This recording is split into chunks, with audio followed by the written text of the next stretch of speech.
میرے نبی نے فرمایا اویس جائیں گے جنت میں لوگوں کے ساتھ،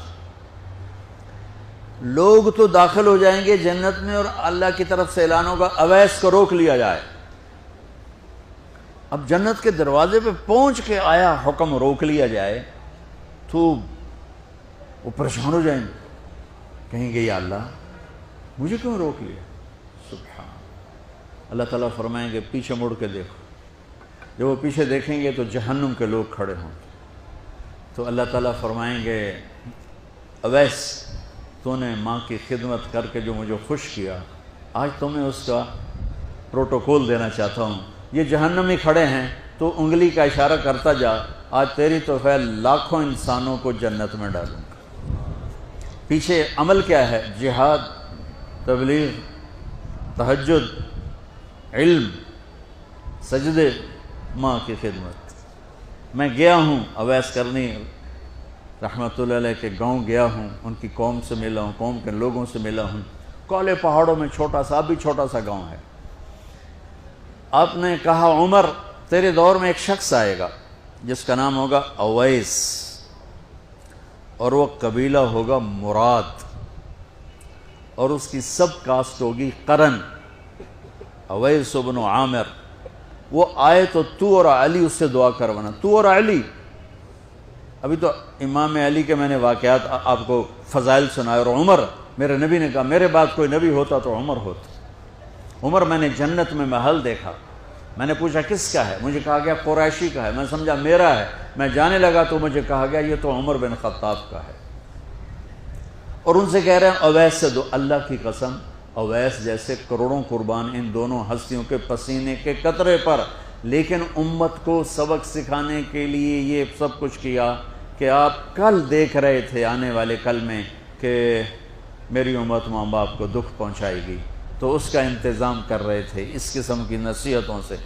حضرت عمر خلیفہ بنے، ہر سال حج کیا، ہر سال اعلان کریں بھائی اویس، بھائی اویس، ملا ہی کوئی نہیں۔ ایک سال آخری جو حج تھے، بالکل آخری نہیں، اس سے کوئی ایک یا دو پہلے، آپ نے سارے حاجی اکٹھے کر لیے اور فرمایا بھائی کھڑے ہو جاؤ، سب کھڑے۔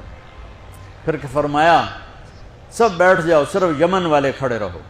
تو چند ہزار یمن والے، اچھا بھائی سارے یمن والے بیٹھ لو، قبیلہ مراد والے کھڑے رہو۔ تو چند سو رہ گئے۔ کہا اچھا بھائی مراد والے سارے بیٹھ جاؤ، صرف قرن والے کھڑے رہیں، قرنی۔ تو ایک آدمی باقی بچا، باقی سب بیٹھ گئے۔ تو حضرت عمر نے کہا تو قرنی ہے؟ کہا جی۔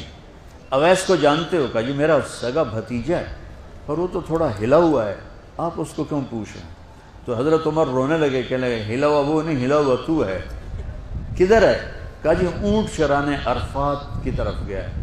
تو آپ نے حضرت علی کو ساتھ لیا اور دوڑ لگا دی عرفات کی طرف۔ عرفات پہنچے تو ان کو دیکھا ایک درخت کے نیچے نفل پڑھ رہے تھے اور ساتھ اونٹ چل رہے تھے۔ تو یہ دونوں آ کے بیٹھ گئے۔ تو آپ کو دیکھ کر، آپ دونوں کو دیکھ کر اویس نے نماز مختصر کر دی، سلام پھیرا۔